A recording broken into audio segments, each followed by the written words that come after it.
મારું નામ શેખ મોહમ્મદ સોહેલ। આજે તમારું સ્વાગત છે પીટીસી YouTube ચેનલ પર। વિદ્યાર્થી મિત્રો, તમે અમારી ચેનલ પર નવા મિત્રો છો, સૌથી પહેલા અમારી ચેનલને સબસ્ક્રાઇબ કરો અને બાજુમાં આપેલ બેલ આઇકોનને પ્રેસ કરો જેથી અમારી વિડિયો તમને સૌથી પહેલા મળે। આજે આપણે ધોરણ 10 વિષય ગણિત પ્રકરણ નંબર 9 ત્રિકોણમિતિનો ઉપયોગ। ત્રિકોણમિતિના ઉપયોગોમાં આપણે જતા પહેલા આપણે અગાઉના ચેપ્ટરોમાં જે ભણી ગયા છે ત્રિકોણમિતિય ગુણોત્તર, તેના સૂત્રોની મદદથી આપણે અહીંયાના ચેપ્ટરના દાખલા સોલ્વ કરવાના છે, એટલે કે એનો નિકાલ લાવવાનો છે। તો સૌથી પહેલા આપણે પ્રસ્તાવના જોઈએ કે ભાઈ sin θ છે તેની સામેની બાજુના છેદમાં કર્ણ હોય છે, cos θ એટલે કે પાસેની બાજુના છેદમાં કર્ણ હોય છે, tan θ એટલે કે સામેની બાજુ છેદમાં પાસેની બાજુ, અથવા તો sin 90 - θ તો 90 આપેલ છે એટલે કે sin નો cos થાય, અને જે 90 - θ લખ્યું તો θ લખવાનું છે આપણને। cos 90 - θ તો cos 90 છે તો cos નું sin થશે, અને 90 - θ છે એટલે કે θ હોય તો તે θ લખાશે।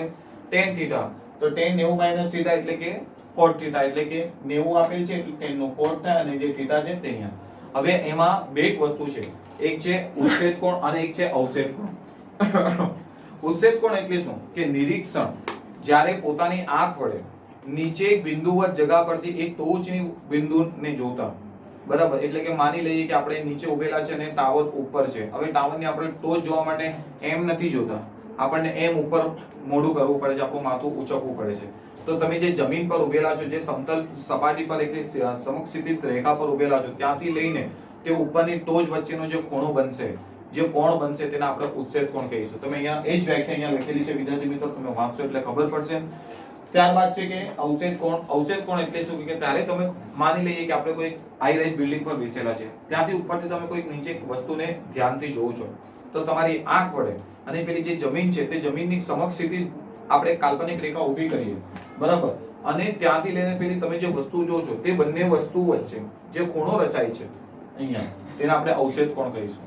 તેના રિલેટેડ જે કઈ દાખલા છે તે આપણે કરીશું, એના માટે તમે સરળતાથી શીખી શકશો। અહીંયા આપણે સત્વાઈ 9.1 નો પ્રશ્ન નંબર 2 લીધેલો છે કે એક વાવાઝોડાને કારણે ઝાડ તૂટીને એટલે કે ભાંગી પડે છે, તો તે ભાંગેલો ભાગ જે છે જમીનને જ્યારે જ્યાં ટચ થાય છે તે ટચ ભાગ નું જમીન સાથે 30° એટલે કે 30 ડિગ્રીનો કોણ બનાવે છે, અને તે જમીનના એટલે કે થડ થી લઈને ત્યાં સુધીનું અંતર 8 મીટર છે। તમે અહીંયા રકમ વાંચો એટલે તમને ખબર પડશે। તો આપણે શરૂ કરીએ વિદ્યાર્થી મિત્રો કે અહીંયા એક ઝાડ લઉં છું, તે ઝાડ વચ્ચેથી તૂટી જાય છે, બરાબર છે, તે તૂટેલા ભાગ જમીન સાથે જ્યાં ટચ થાય છે તે 30° નો ખૂણો બનાવે છે, અને તે જમીનથી લઈને થડ વચ્ચેનું અંતર છે 8 મીટર। કેટલું છે? 8 મીટર। O A B અને આપણે અહીંયા સીધી રેખા દોરી, એને લઈએ આપણે C। હવે વિદ્યાર્થી મિત્રો આ જે છે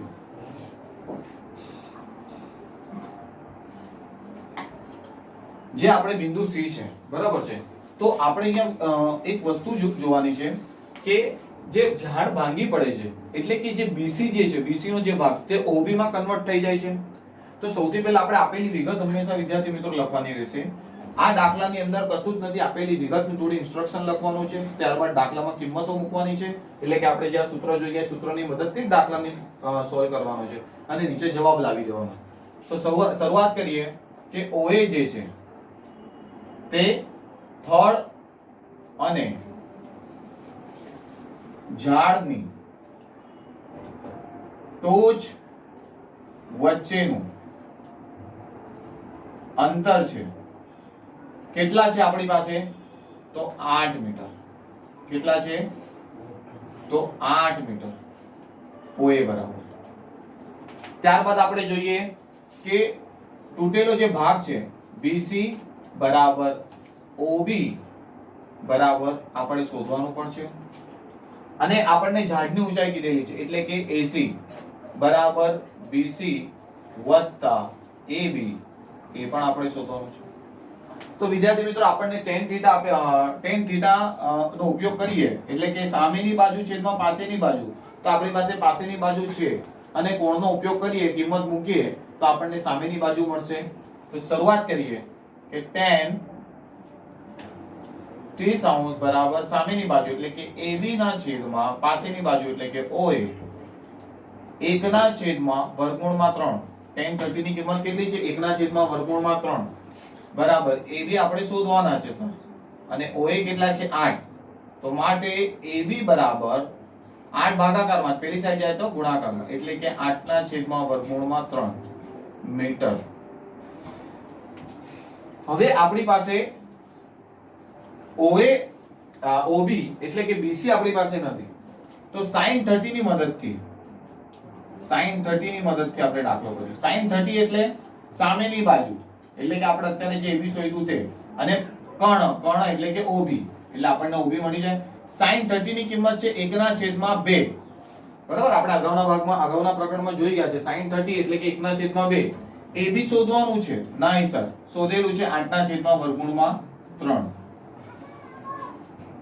OB આપણને શોધવાનું છે એટલે કે માટે OB ભાગાકારમાં આ સાઈડ જાય તો ગુણાકારમાં 8/3 ગુણ્યા 2. આ બે ભાગાકારમાં તો પેલી સાઈડ જાય તો ગુણાકાર થાય ને તો 8 દુની 16 એટલે કે OB બરાબર 16/3 મીટર. હવે આપણી પાસે OB પણ આવી ગયું છે એટલે OB અને BC બંને સરખા છે બરાબર એટલે કે આપણે લખવાનું તેથી ઝાડની ઊંચાઈ બરાબર AC માટે AC બરાબર AB વત્તા BC. ચલો AB કેટલા હતા 8/3 વત્તા BC કેટલા છે આપણી પાસે 16/3 એટલે કે 24/3 કેમ કે સમછેદી અપૂર્ણાંક બરાબર તો કરવાનું કશું જ નથી 8 તાલીને 24 તો 8 તાલી 3 ને 2 વાર આપણે વર્ગમૂળમાં લખી શકાય અને નીચે વર્ગમૂળ 3 છે કેન્સલ આઉટ કરીએ તો જવાબ આવશે 8/3 મીટર. તો વિદ્યાર્થી મિત્રો તમારે આટલું કરીને પછી લખવાનું રહેશે કે તેથી ઝાડની ઊંચાઈ AC બરાબર 8/3 મીટર થશે. ત્યારબાદ આપણે આગળ વધીએ પ્રશ્ન નંબર 4 ખૂબ જ અગત્યનો છે કે ટાવરના પાયાથી 30 મીટર દૂર કેટલું છે 30 મીટર દૂર રહેલા જમીન પરના એક બિંદુથી ટોચનો જે ઉચ્છેદ કોણ છે 30° માપ છે તો ટાવરની ઊંચાઈ અહીંયા પણ એ જ રીતે તો સૌથી પહેલા વિગત લખવાની ભૂલવાની નહીં. ચાલ આપણને શું આપેલું છે ટાવરના પાયાથી તો આપણે લખવાનું QR કેટલા છે 30 મીટર. ત્યારબાદ આપણને શોધવાનું શું છે PQ એટલે કે ટાવરની ઊંચાઈ. શું શોધવાનું છે ટાવરની ઊંચાઈ એ શોધવાની છે. પછી આપણને ઉચ્છેદ કોણનું માપ આપેલું છે એટલે કે પાસેની બાજુ છે ને સામેની બાજુ શોધવાની છે તો લખવાનું કે tan 30 બરાબર tan 30 સામેની બાજુ એટલે કે PQ છેદમાં પાસેની બાજુ એટલે કે QR. tan 30 એટલે કે 1/3 PQ એટલે કે આપણે શોધવાનું છે QR એટલે કે આપણી પાસે 30 છે બરાબર. હવે 30 જે છે બરાબરની પેલી સાઈડ જાય એટલે કે ગુણાકાર થશે માટે PQ બરાબર 30/3. હવે પાછો વર્ગમૂળમાં 3 આવ્યો તેને દૂર કરવો પડશે તો તને દાન 30 છેદમાં વર્ગમૂળમાં 3 તો 3 દાન એટલે કે વર્ગમૂળમાં 3 ગુણ્યા વર્ગમૂળમાં 3 લખાય ગુણ્યા 10 છેદમાં વર્ગમૂળમાં 3 વર્ગમૂળ 3 કેન્સલ એટલે કે માટે PQ બરાબર 10/3 મીટર ટાવરની ઊંચાઈ આવે. તો આપણે અહીંયા લખવાનું જો ઉપર ની લખ્યું તો અહીંયા લખીને બતાવું છું માટે ટાવરની ઊંચાઈ PQ બરાબર 10/3 મીટર છે બરાબર છે. હવે આપણે એ સ્વાધ્યાયમાં પ્રશ્ન નંબર 5 છે અગત્યનો છે કે એક પતંગ જમીનથી 60 મીટર ઊંચાઈ પર ઉડી રહેલ છે. આપણે પેલા રકમ વાંચીએ પછી આકૃતિ દોરીએ. આ પતંગ દોરીનો છેડો ક્ષણભર માટે જમીન પરના એક બિંદુ સાથે બાંધેલો છે. આ સ્થિતિમાં દોરી જમીન સાથેનો જે ધાડ બનાવે છે તેમાં કોઈ આપણી ઢીલ નથી તેવું માની લેવામાં આવે તો તેની દોરીની લંબાઈ આપણે શોધવાની છે. સૌથી પહેલા આપણે શરૂઆત કરીએ કે એક પતંગ જમીનથી 60 મીટર ઊંચે છે તો એક પતંગ છે બરાબર છે તે જમીનથી 60 મીટર ઊંચે એટલે કે આ 60 મીટર ઊંચાઈ છે એની ક્ષણભર માટે જમીન પરના કોઈ બિંદુ સાથે એને બાંધેલ છે ક્ષણભર માટે બરાબર છે.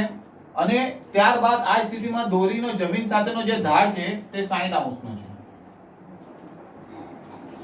જો દોરીમાં કોઈ ઢીલ નથી એટલે કે સ્ટ્રેટ છે તેવું માની લેવામાં આવે તો દોરીની લંબાઈ શોધવાની છે, એટલે કે આપણને આ બાજુ તો એટલે કે O A અને આ B આ 90 અંશનો ખૂણો બને છે વિદ્યાર્થી મિત્રો આપણી પાસે.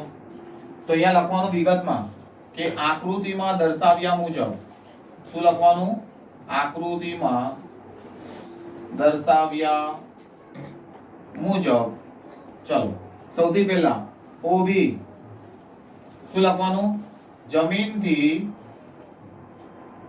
જમીનથી પતંગની ઊંચાઈ એટલે કે 60 મીટર. બરાબર છે.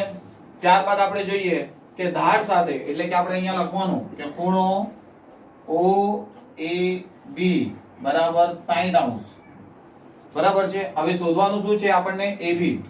તો AB દોરીની લંબાઈ શું લખાય? દોરીની લંબાઈ બરાબર શોધવાની છે. આટલી આપેલી વિગત તો તમારે દરેકમાં લખવાનું. અહીંયા પણ તમે લખી શકો કે ભાઈ ખૂણો QRP અથવા તો ખૂણો QRP બરાબર 30 અંશ આકૃતિમાં દર્શાવ્યા પ્રમાણે. તેવી જ રીતે અહીંયા પણ એ જ રીતે લખવાનું છે. હવે આપણી પાસે 60 અંશ છે, સામેની બાજુ છે. આપણને શું શોધવાનું છે?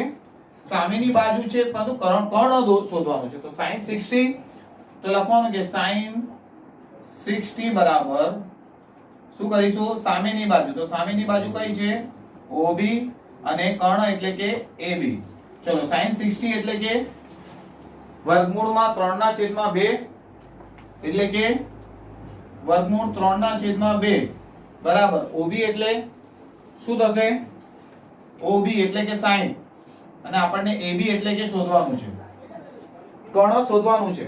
હવે વિદ્યાર્થી મિત્રો ભાગાકારમાં છે AB ઉપર જશે, બે ભાગાકારમાં જ પેલી સાઈડ એટલે કે 60 ગુણ્યા 2 છેદમાં વર્ગમૂળમાં 3. હવે આપણે એ જ પ્રમાણે કરીશું અગાઉના દાખલા પ્રમાણે. શું કરીશું? 20 તારી 60 ગુણ્યા 2 અને વર્ગમૂળમાં 3. ધ્યાન આપજો 20 ગુણ્યા વર્ગમૂળમાં 3 ગુણ્યા વર્ગમૂળમાં 3 ગુણ્યા 2 છેદમાં વર્ગમૂળમાં 3. એક વર્ગમૂળ 3 એક વર્ગમૂળ 3 કેન્સલ. ધ્યાન આપજો બરાબર. હવે 20 દુ 40 વર્ગમૂળમાં 3 મીટર. તો આપણે અહીંયા શું લખવાય? માટે પતંગની દોરીની લંબાઈ બરાબર 40 વર્ગમૂળમાં 3 મીટર થાય. આપણો અહીંયા દાખલો પૂરો થાય. વિદ્યાર્થી મિત્રો જે સદ્વયના બાકીના જે આપણા પહેલો અને ત્રીજો દાખલો છે તે તમારી જાતે ગૃહ કાર્યમાં કરવાના રહેશે. આ દાખલા પણ તમારી જાતે નોટબુકમાં લખજો અને ના સમજ પડ્યો તો મને કહેજો. આ વિડિયો પસંદ આવ્યો તો લાઈક, કમેન્ટ અને શેર કરવાનું ભૂલતા નહીં. આ ટોપિકમાં કંઈ પણ કન્ફ્યુઝન હોય તો મારા આપેલ WhatsApp નંબર પર તમે કોન્ટેક્ટ કરી શકો છો. આભાર.